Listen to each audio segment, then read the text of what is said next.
Imagine you run a successful consumer rug brand. You move volume, your online store looks flawless, and your inventory moves out to everyday shoppers looking to spruce up their living rooms. To scale operations, you aim for massive, multi-room commercial contracts.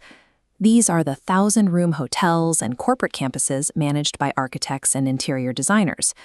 You submit your bids and send over your retail catalogs, yet you lose the contract. Even with a high-quality product, the jobs go to competitors. The failure stems from a linguistic mismatch. Architects vetting a supplier prioritize technical specifications and risk management, details a consumer-facing storefront is not designed to provide. Success in the B2B market depends on adopting an operational language that signals professional partnership. You are presenting a technical side of the business that a standard retail transaction ignores. When an interior designer considers a new vendor, their first filter is risk assessment. They look for a custom rug development partner capable of solving logistical problems throughout a multi-year build. Adopting B2B identity phrases like end-to-end solution signals that you manage production oversight and logistics. This vocabulary addresses the designer's need for a reliable partner. You establish manufacturing authority using regional trust markers. A Bhadohi-rooted legacy connects your supply chain to an established global hub. Buyers require objective proof of this legacy. Pairing regional history with SGS or Bureau Veritas certifications provides that institutional authority. Next, the designer must verify that a supplier's production capacity matches the specific demands of their sector. You signal this competence by using project-specific phrases. You are engineering hospitality carpets, luxury residential solutions, and large-scale commercial installations.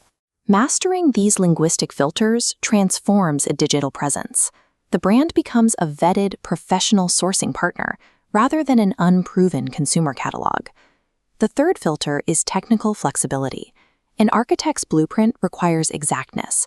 Spaces with tight geometric constraints cannot be filled by off-the-shelf inventory.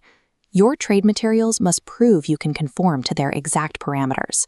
You emphasize your capacity for bespoke sizes, patterns, and textures. You must also explicitly state functional requirements that a consumer would never ask about, such as acoustic quality and high-traffic commercial durability. The final vetting filter is the bottom line. This is the primary role of a dedicated trade program application page. This chart compares standard retail margins against a B2B trade structure. Trade professionals are motivated by exclusive pricing and elevated profit margins that scale. Services like dedicated account management and loaner libraries reduce the designer's operational overhead, increasing their net margin. A structured trade program serves as a financial and logistical engine for the interior designer's own firm. Integrating these specialized B2B phrases into your SEO and landing pages changes the way your business is perceived online.